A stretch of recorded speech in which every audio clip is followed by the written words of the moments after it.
verses 13 through 20. Ye are the salt of the earth, but if the salt have lost its savor, wherewith shall it be salted? It is thenceforth good for nothing, but to be cast out, and to be trodden under foot of men. Ye are the light of the world. A city that is set on a hill cannot be hid.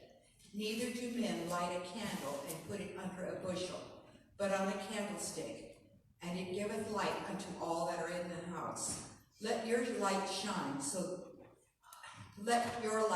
shine that before men, that they may see your good works, and glorify your Father which is in heaven. Think not that I am come to destroy the law or the prophets. I am not come to destroy, but to fulfill. For verily I say unto you, till heaven and earth pass one jot or one tittle, shall in no wise pass from the law till all be fulfilled. Whosoever therefore shall break one of these least commandments, and shall teach men so, he shall be called the least in the kingdom of heaven. But whosoever shall do and teach them, the same shall be called great in the kingdom of heaven. For I say unto you, that except your righteousness shall exceed the righteousness of the scribes and Pharisees, ye shall in no case enter into the kingdom of heaven.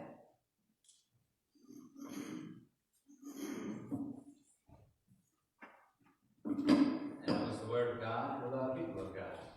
Thanks be to God. You may be seated.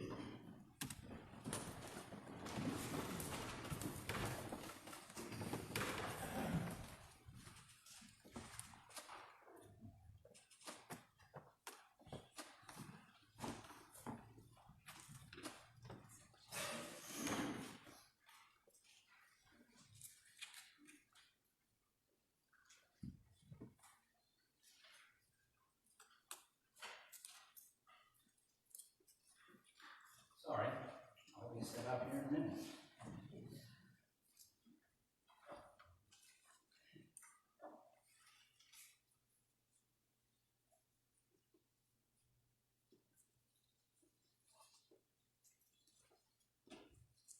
All right.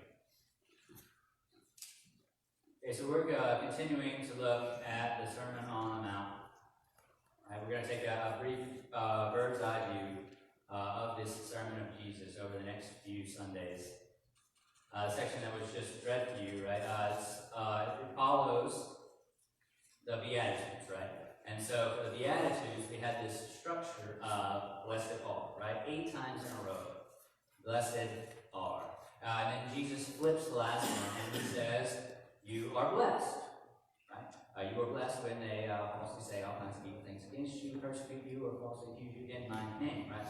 It is a subtle grammatical shift so that Jesus can take this message further, right? We have seen who are blessed, and now Jesus is going to focus in on us. You are the salt of the earth. You are the light of the world. I love the pointed contrast of imagery that Jesus lays out for us. Jesus says, you are the salt of the earth. But if you lose your taste, you are no longer good for anything. You now have no purpose but to be thrown out and trampled under people's feet. Right? So the weight of this sermon just got real. And Jesus is just getting warmed up. So when Jesus says that you are the salt of the earth, there are 3 main things that come to the minds of those who are listening. Salt brings to the mind the epitome of purity, preservatives, and flavor. Right? Well, so when we Christians, we are supposed to be the standards of purity for the world. We must hold the highest standard of purity in what we say, in what we do, and in who we are. We cannot settle on these standards the way the world does. Right? Culture changes, and it should change. But as the culture shifts, we see a shift in what is acceptable. Did you know that when they aired Leave It to Beaver in the late 50s, early 60s, that when it showed the parents' bedroom, did you ever catch this, that it showed 2 different beds? Right? Now, we never saw June or Lord on or even near either one of them. And even though they were, without question, a married couple, it was unthinkable that they would share a bed together. Now, at this time in our culture, right, we knew husbands and wives shared beds, and there was nothing wrong with that. But we wouldn't dare suggest anything like that on TV. And having one bed in the room, whether they touched it or not, would have been crossing the line. Well, we've come a long way in our culture, haven't we? We are not subtly or subconsciously suggesting anything anymore. It's right there in your face, right? Removes all doubt. Even if we keep it PG, it's there. And we think nothing of it. And we're all going to get upset at different levels of what we think is acceptable. That's fine. But there is certainly a comfort level today that we would have been appalled by in the 50s and 60s. Now, I am not suggesting that we go back to Leave It to Beaver morals, where everything is black and white, and no one ever gets mad, and then everything can be resolved in a nice, rational, 22-minute discussion. Not what I'm saying, right? This is not Jesus calling us to some prudish value system where we're not allowed freedom of expression. But it is a call to be the models of purity of what Christ looks like in the world. So where have we compromised our morals? Because we have become so convoluted in our thinking, I think a better question is, what is going to be the base of our morality in the 21st century? Are we going to define right and wrong by what is socially acceptable or by what is scripturally acceptable? So again, we all have different thresholds of right and wrong, acceptable and unacceptable. So by that alone, we cannot go off of what you think is right or what I think is right. We have to have a base that transcends what you or I think or what the masses have deemed appropriate. Sometimes the masses get it right. Sometimes they get it wrong. What is going to be the baseline of our purity by which we assess our morality and our purity? So when I'm telling people my story and I think about my whole life before Christ, I usually tell people something. I wasn't a bad person, but I sure wasn't a Christian. I thought I was, but sure wasn't right. I did right. I was honest. I was fair. I tried to be a nice guy. Don't bother me, I don't bother you, that type of stuff. I made some choices in life that were okay by the world's standards. Culture says, as long as it makes you happy and no one gets hurt, that's okay. And I believe in God. I believe that Jesus was his son. The only problem with this line of thinking is and what we'll see on the Sermon on the Mount, is that the gospel is countercultural. We saw Jared Wilson say last week, Jesus doesn't turn the world upside down, he turns the world right side up. We are called to a radical obedience to the commands of Christ, to live out our lives as he lived his. This is what happens when you die to self. Right? What did you think it meant to lay it all down at the cross? We are to be in the world, but not of the world. We are to be examples of purity for the world to see. And this goes way beyond smoke, drink, dip, chew, or date girls that do. Right? We are the purity that rises above do's and don'ts. We are the purity that shakes the culture free from its numbness induced by passion. Salt is not only symbolic of purity, salt was also used as a preservative. Because when meat gets infected, it's no good if anybody consumes it, right? You're going to get sick. Salt is a preservative that has a certain antiseptic influence. It stops the growth of disease. Right? This kind of ties into what we were just saying, doesn't it? Right? Are you going to let the world influence you, or do you want to be the antiseptic influence for the world? Salt exemplifies purity and also preserves and stops the spread of disease. But you say, how do I know? Right? Where do I draw the line? I'm glad you asked. When I heard God call me into pastoral ministry, I was a TA in special ed in the public schools. I was hanging out with a colleague of mine one day during lunch. We were off campus, and he was acting, just like the world allows. Nice guy, said a few curse words, smoked a few cigarettes. He was a nice guy. He had a good heart, a great passion for kids.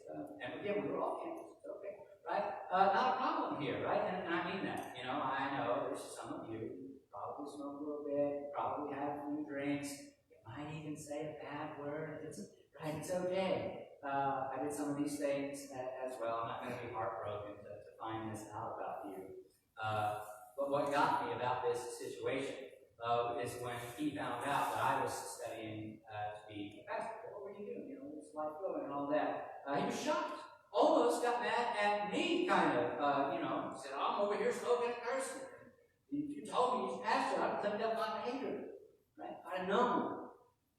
So, on that, let me just talk to you a little bit here. It baffles me that we think we can live two different lives. And yes, I'll be the first one to admit that church leadership might play a role in this problem. But I want you to hear me that we cannot live two different lives. There is not an acceptable behavior on Sunday that is different from an acceptable behavior on Monday. There is not an acceptable behavior with the pastor that is different from an acceptable behavior when the pastor is not around. So where do we draw the line? What is a good guide here? So, okay, let's start with, if it's not okay in church, and if it's not okay in the company of the pastor, is it really okay? Right? And you don't dare have to justify yourself to me or to the church. Right? But there will be a day when we will give an account to God about everything we said and did, or everything we failed to say or do. As the salt of the earth, we are the embodiment of purity, and we are the thing that preserves God's ways and stops the decay of corruption. This is what Jesus is bringing to mind when he says that you are the salt of the earth.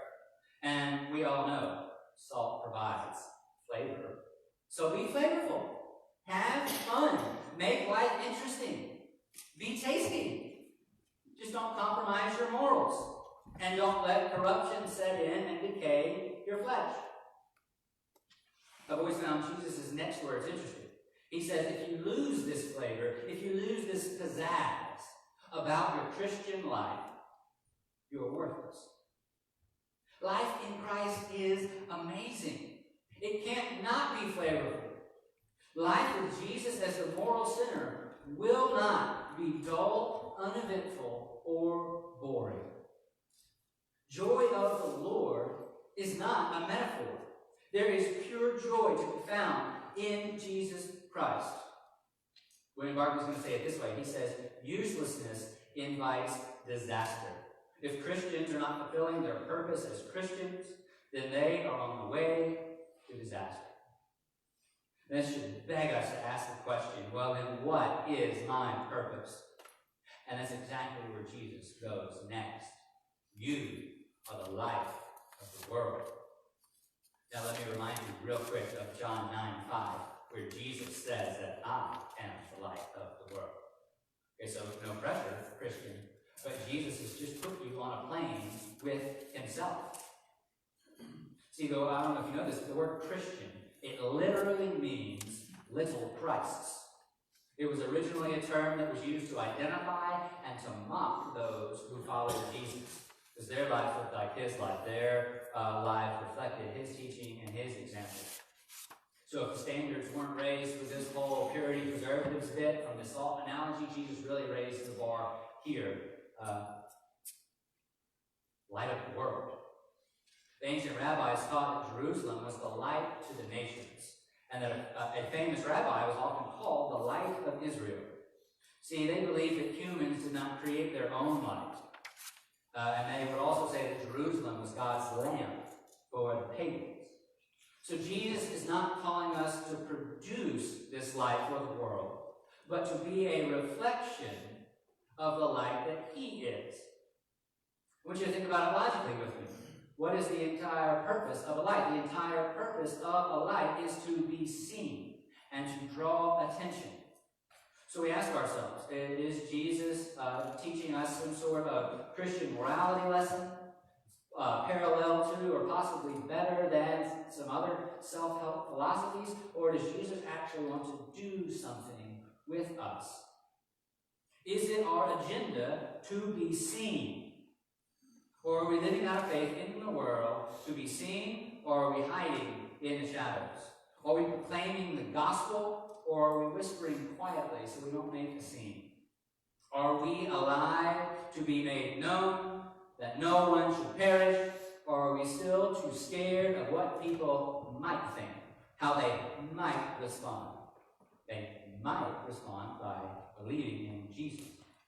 It has been said that there can be no such thing as secret discipleship. For either the secrecy destroys the discipleship, or the discipleship destroys the secrecy. No one lights a lamp and puts it under a basket. Right? Hide it under a bushel? No, I'm going to let it shine. They put it on a lampstand, and it gives light to all who are in the house. So if our Christianity does not go beyond this room and out of these doors, then we have spit in the face of the man who died for it. Our forgiveness and salvation by Jesus Christ cannot result in us gathering here and going no further. This is the exact opposite of the gospel. Jesus did not stay isolated in one location or to one people group. Christ did not sit comfortably in the heavens where his reign on the throne was secure. He came down and debased himself so that we may be worthy to be in that throne room for eternity.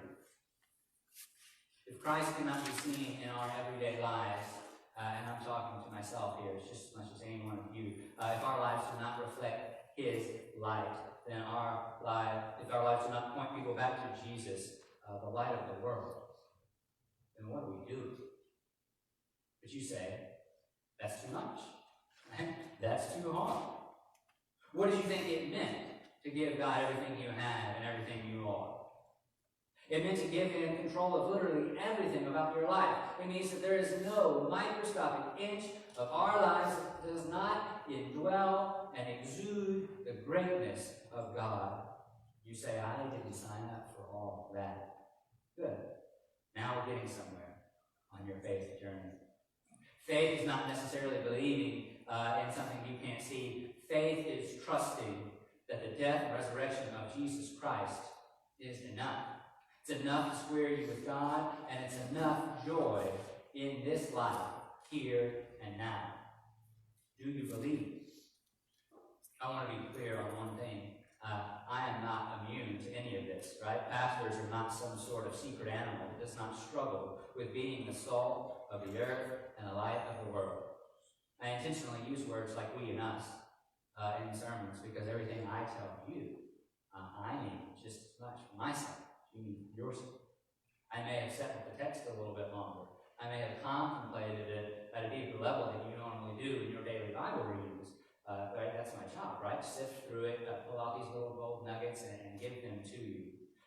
But that doesn't mean that I've always necessarily translated that head knowledge into heart knowledge. And that's what we're doing here at Ohio Street, right? With everything that we do. It's the backbone of what we're doing in the Bible study. How do we take what we know about God and turn that into living a godly life? We want head knowledge to become heart knowledge. When the Jews talk about the heart, they talk about the entire essence of the person. The cost of following Jesus is nothing less than everything we have and everything we are. It is when we get outside of our walls and into the streets that we will see the love of God. It is when we get outside of our comfort zone that we will see the provisions of God. And it's when we get outside of ourselves and into the soul of another human being that we will see the grace of God. It must always be clear in our lives that as Christians, that as we invite people to follow me as I follow Christ, That we are never saying that I am the way, but that I know the man who is. I will stumble, I will fail, but if you'll walk with me, I will show you a road that leads to Christ. A light that clears the way, that illuminates the path. It's much easier to walk down the hallway at night when the light is on. Salt purifies. It preserves. It adds flavor to life. So be you. Don't compromise your morals, right? Don't compromise the who you are in Christ for the who you are in the world. And in verse 17 here of our passage, right, Jesus really gets after what this is all about. He said, don't think that I've come to abolish the law of the prophets, for I did not come to abolish, but to fulfill. Right? And in Hebrew there, that fulfill, that means to fill full. Jesus isn't saying throw out the law. Jesus is saying, I have filled the law perfectly. That if you live in me, that you will obey the commandments of the law. Right? I cannot love Christ and hate my neighbor simultaneously. I can love Christ one second and hate my neighbor the next second. But in that moment of loving Christ, there is no hate within me, right? The law was not given to show me, to save me, but to show me my sinfulness. And Jesus comes here and he says, I didn't come to abolish the law, but to fulfill. I tell you that until heaven and earth pass away, that not even the smallest letter, not even the iota, not the dot, not a tittle, will pass away until all these things are accomplished. Right? And then he goes on, right? Whoever breaks one of these that teaches others to do the same will be least in the kingdom of heaven. Whoever teaches these commandments, greater in the kingdom of heaven. Unless your righteousness possesses that of the scribes and the Pharisees, you will never enter the kingdom of heaven. It's talking about the, right? It's connected. It's all connected. It's one giant sermon. So we go from salt to light to, don't worry about the law, right? So we're not here to beat people up about the law, but we are here to uphold the law, and we are here to fulfill the law, and people will see that in us. But the only way we're going to be able to do that is in Christ. You can't do the law on your own, right? This, when we overlay our American value system, pull yourself up by your own bootstraps, grit your teeth, white knuckle it, and then when we apply that to our religion, and we wonder why, Christianity is not working out for us, because that was not the message of the gospel. The message of the gospel was you can't do it on your own, but Christ can. And in Christ, you can do everything. So stop trying to do it on your own, right? You want to not lie, you want to not cheat, you want to be the salt of the earth. You don't have it within you to do any of that. I don't have it within me. I am the way I am because of what Christ has done in me. You would not let old Michael be your pastor. I promise you that. You might let him attend your church, but you wouldn't let him be your pastor. What are we doing, right? Is Christ in us? Does Christ fill us full? So as you go out there and as you meet people, their sin is going to be more obvious than ours. Okay? So what? Don't beat them up about it. Love them. Bring them in, right? Your sins are no better than anybody else's. So somebody's got a sin that's more obvious. Fine, great. Bring them in. We love them too. We accept them too. Christ died for them too. Right? And Jesus hung out with bar brawlers, prostitutes, and sinners. Not the church book, right? He often yelled at the church book. Okay. Be the salt, let's be the light, let's live in Christ, who fulfills everything that we are supposed to be. Straight with Jesus, you are the fulfillment of life. You are the fulfillment of everything that we are supposed to be. Lord, we cannot do this life apart from you. Help us realize that. Help us realize our own utter helplessness. Drive us to the cross. Drive us to the necessity of your death, resurrection, and your everlasting life. Give us the boldness to go out, so that we may learn how much more we need you. Drive us to your word. It's in Jesus' name. Amen. All right, stand and sing with me our closing hymn, "Oh, for 1,000